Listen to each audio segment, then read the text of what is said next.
Nous allons donc quitter l'espace. We're going to leave outer space now, but we will keep some height still. And we're going to discuss the status of major global risks with Andrew, Regional Manager Marketing and Sales Support at ALLIANZ Commercial. And with you, Dan BENDAVID, Global Head Innovation from AXA XL. Good morning. And Allianz, like AXA, not at all competitors, publish each year a risk barometer with different methods, and they quite complement each other. So you will be able to base yourselves on these barometers to discuss major global risks. And the weak signals as well, and what are the outlooks for next year? So I'm going to ask you both, what is the risk that you find the scariest at the moment? Okay, I'll start.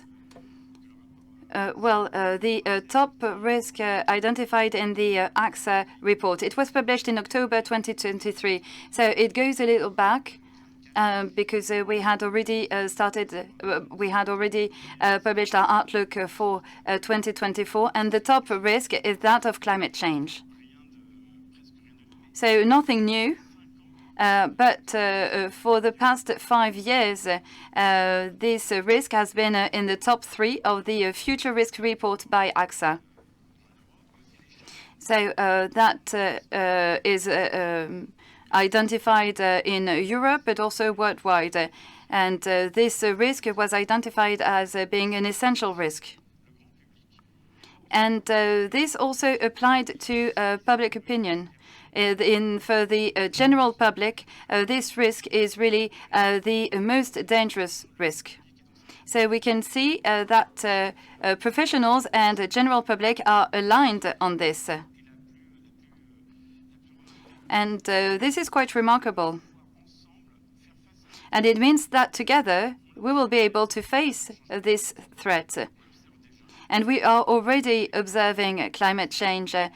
We have seen some acute climate events with hurricanes and with wildfires. And if we take the example of hurricanes or cyclones, and the temperature at sea surface has increased related to climate change, and the rate of hurricanes has increased by 8% in 2023 in comparison with the previous 20 years. So it means that this rising temperature is also increasing the risk for our operators.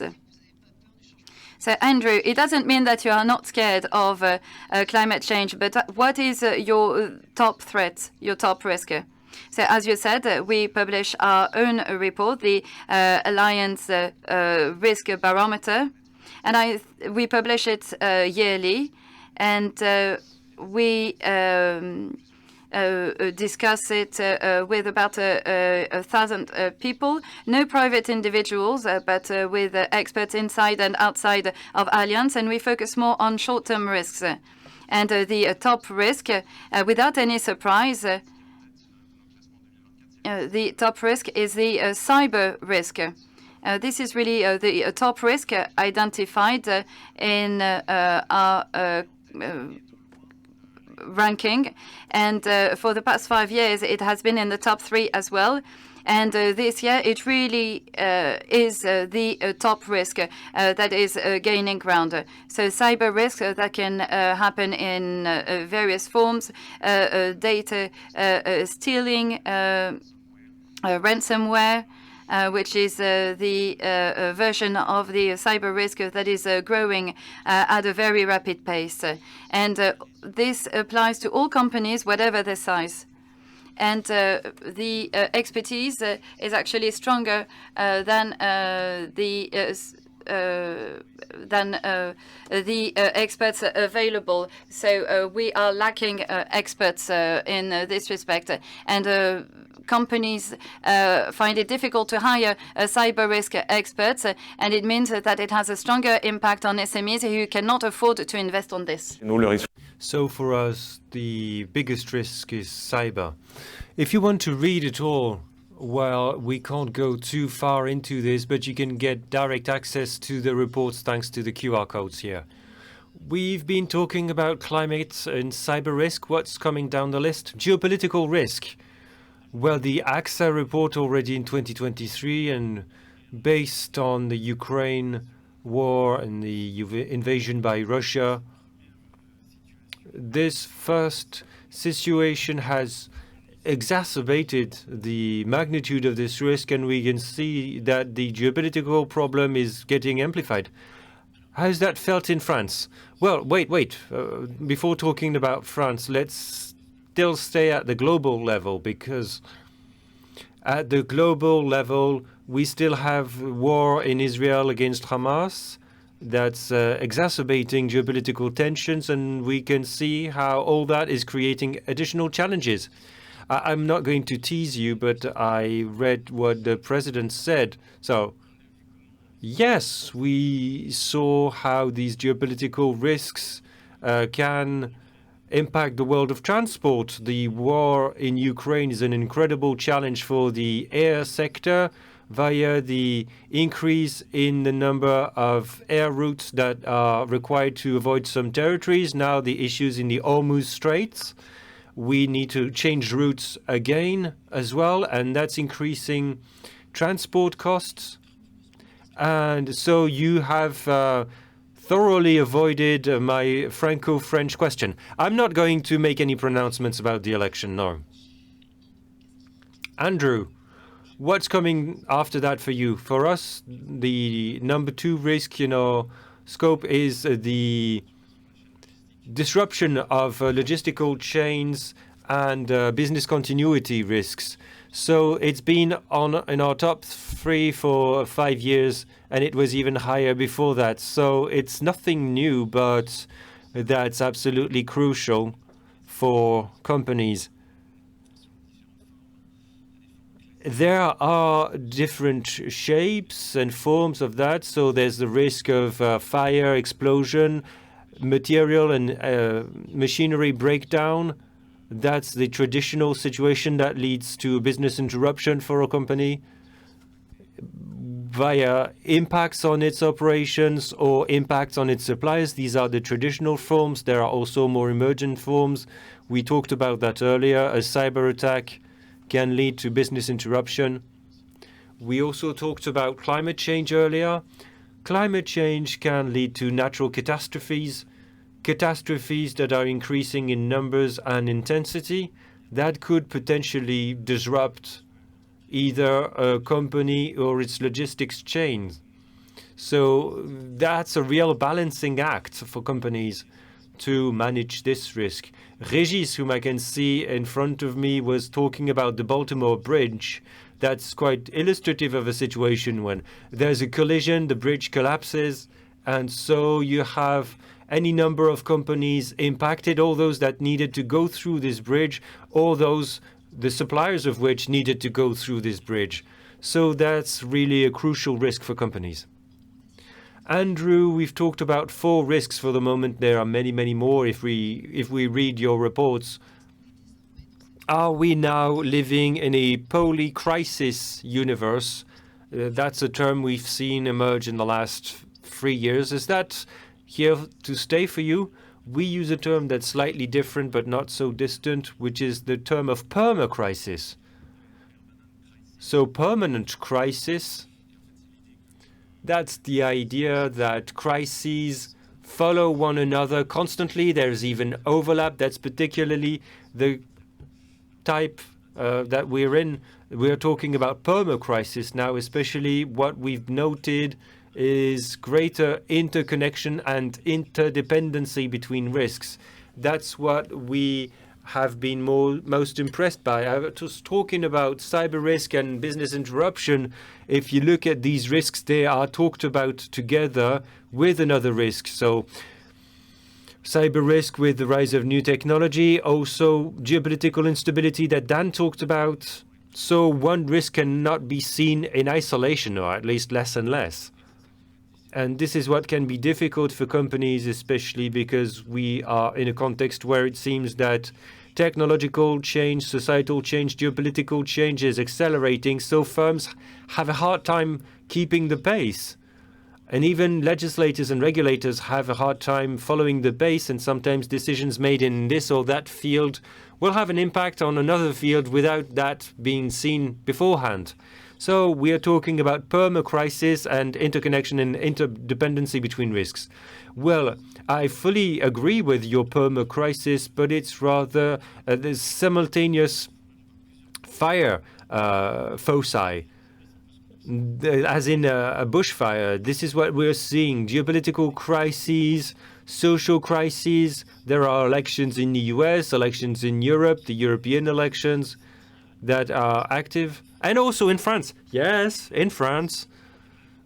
So many elections, and all that is added on top of one another, creating extra tension. We saw that for transport risk, for aviation as well, and at the same time, these geopolitical tensions are going to weaken our ability to face the climate challenge. With these geopolitical tensions, we know that given the needs for organization, regulation, and harmonization between rules, tensions in Europe or with Russia and China, for instance, it's going to be difficult to find a common ground to face the challenge of carbon emissions. Perma-crisis, poly-crises, I think there's a word we don't hear that much. Maybe it's not trendy anymore, but we no longer hear about systemic things. Has that been replaced? There was a phase when people said cyber systemic, the climate is systemic. Have we abandoned systemic for poly or perma? My perception on systemic, when we talked about systemic crises, it was at the time of the great financial crisis, the global financial crisis in 2008. There was a domino effect so that the whole house of cards could be brought down. That's what we feared about cyber. Cyber is truly a systemic risk. But what we've got in mind, if you look at major risks, you're thinking about a domino effect. Now, looking at climate change, that's a certain trend, but the pace is slower. So systemic risk is faster, such as what we saw for the great financial crisis. We've talked about major risks. Are there rising topics, weak signals that you can see far on the horizon, things that were below the threshold? I was thinking about the pandemic. Are there other things on the horizon that you can see? Well, it's not on the horizon at all. What I wanted to discuss, the rising risk in our observation, is political risk. We've already discussed it. Ukraine, the Middle East, and so on. The impact on directly involved players, but also all major players that are involved indirectly. Political risk is not just about the war. There's also social tension and unrest. Well, you've tried to lead us to talk about France. I'm not going to talk about the election, of course. But when I prepared for my talk, one thing I realized is that for almost a year, there were major riots. A year ago, there were major riots in France, the biggest since 2005. We've moved on to something else quickly. That shows that there's been continuous social unrest that's more or less active, and that can flare up occasionally. So social unrest beyond truly political or geopolitical tension. And of course, the election, I'm not going to repeat what my colleague Ludovic Subran said yesterday. He's doing that much better than I do, but this is a record election year. He said that 60% of the global population would vote in 2024. My figure was a bit lower, a bit less than half, but that's the order of magnitude. So yes, a lot of possible change because of these elections, the French election and the US election. We've been looking at that for a long time, and we know that this will keep us busy for the end of the year, because we know that this will have an impact on the US, but also the rest of the world. So this is not a risk emerging with weak signals, but a risk with strong impacts. A weak risk or weak signal on potential risk. We haven't seen anything change in a major way in our report. I agree with what you were saying about social unrest. In our 2023 report, it was on the decline. It's fairly surprising because there were riots, but we did our survey right before the riots, so back then there was no conclusive evidence that would materialize this risk. And there's also a risk that was discussed in the report, which is about biodiversity, but that's also related to climate change. We know that. What is quite new in the top 5, that was a surprise to me, is that of artificial intelligence. I'll say a few words about it. In our report, it appeared in the top 5 when it was nowhere in the past years. And when we had the survey, we were all going through the ChatGPT experience. So everybody was impressed. And personally, because I'm in charge of innovation at AXA XL, artificial intelligence is my #1 innovation goal. My #2 innovation goal is generative AI. Then I've got cyber and others. So it's not a risk necessarily for you. Well, that's what's difficult for a player. If you're innovative, if you want to work with artificial intelligence, you don't want to see it as a risk. Yet, if you look at the implications, if you see what you can do with ChatGPT when we're working with our internal team on deploying Gen AI solutions, the first question we're asked is, well, this solution suddenly anybody within the company can build code that could be dangerous for the organization. So be careful, be very careful. You need to put safeguards in place and protections. So that's the second thing. And in the report already, experts and the broader public felt that artificial intelligence will lead to automation, so it will have an impact on jobs. That's also one of the fears that some of the respondents had, especially in Asia. And so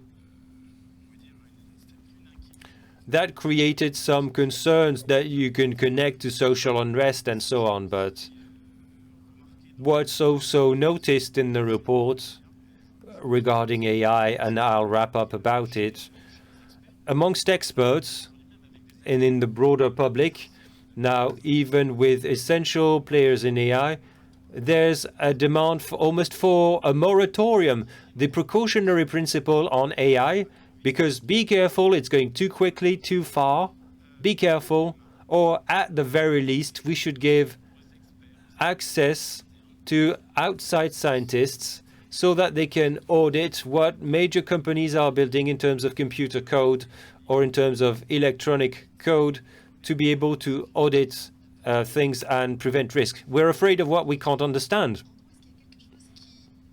Andrew, something that you were surprised or concerned about in your report? Well, I wasn't concerned or afraid, but I was surprised.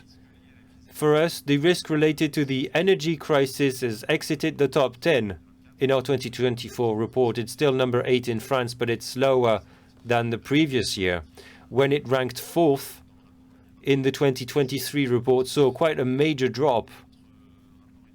Our report is prepared in the last quarter of the year, whereas in Europe and in the Northern Hemisphere, this is the beginning of winter.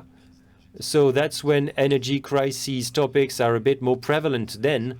I was personally surprised by that. I can't really explain it. I don't have an explanation, really. Maybe people decided that's how it is. Well, very short term. Yes, maybe. We consider that we've adjusted sufficiently compared to the situation, so less dependency on Russian gas, more energy savings and conservation. I don't know, maybe people think that the extra costs were pushed on to the end consumers, so it's less focused on firms, because our report is focused on firms. But I was surprised, and I haven't got an answer to that. But what we think is that anyway, although the risk has declined this year, is still a crucial risk for political reasons, those that appeared in the first place, but also for climate reasons, if you connect back to what we talked about earlier. We have a lot of work to do to transition to green energy. This is not easy or obvious work. It has a cost. It takes a lot of effort. So the issue of energy crisis and energy security might come back with a vengeance quickly. That's a declining risk for you, Dan. Are there declining risks as well? Well, the pandemic. It's almost exited the top 5, which in and of itself, the risk is still there. The risk for a pandemic is still there. The first pandemic that impressed the planet was SARS in 2004 in Asia and 2001. And then we had other pandemic episodes and the COVID crisis that was huge. Has the risk entirely disappeared? We may wonder, what crystal ball do these experts have when they say that these risks are discounted? But the way experts preface these risks is that since we were impacted at a very large scale with high amplitude, we showed that we could be resilient, that public health policies have also adapted. We showed that we were able to face this risk. We found survival, or at the very least resilience mechanisms, so the threat seems less prevalent. We got through it eventually. Yes, we did. But I agree with the short-termist view. We had this experience, the pandemic. Yes, it shot to the top 2 or 3 in a couple of years, and then it got back to number 20 when it's a latent risk that still could come back. A word of advice or a message for the audience? Our transport experts? Well, we've talked extensively about instability, complexity, interdependency. All these notions that are related to the various risks we mentioned, that could be applied, and especially to the field of transport when talking about geopolitical crises. This is the sector that's probably the most impacted by geopolitical risk, transport. Because of the Red Sea attacks, you had to reroute, use other routes. So clearly a type of risk that you're impacted by. For instance, your journeys need to be delayed with a bigger environmental impact and higher cost also. Or if you choose to still go through the dangerous routes, you are exposed to theft and looting. And theft and looting not just during the transport of cargo, but also during the storage. The incitement to the incentive to steal is higher, so these events will be more and more frequent. I'm not at all an expert of transport, but anyway, I think that there are a lot of interesting challenges to deal with, and that forces us, well, that forces you to think about insurance and associated services solutions to face these risks. The world of transport, which is the lifeblood of our economy, of our global economy, it's essential for development. So we're facing the situation together, these multi-crises, these poly-crises. We know that pure insurance transfer is not enough. It is essential, but it's not enough to cover all the needs. If you look at the NatCat report, there's almost 50% of the protection gap is around 50%, 172 billion in 2023 that were not insured by insurers. So we need insurance solutions, but we also need mitigation or prevention solutions. Those are 2 avenues that are essential in the strategy to face all the risks that we discussed. The geopolitical side, shipping routes, fuel, especially.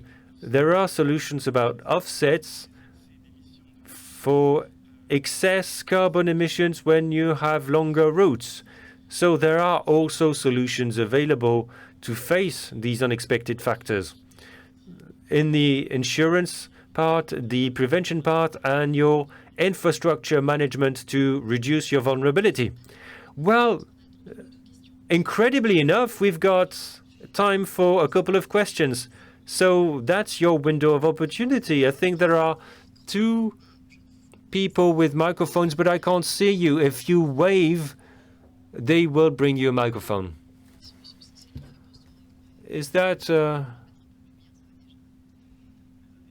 are you depressed in the audience? I don't know.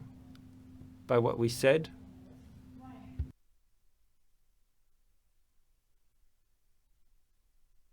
Well, anyway, it was all so comprehensive that they're all already reading the cumulative 500 pages of reports.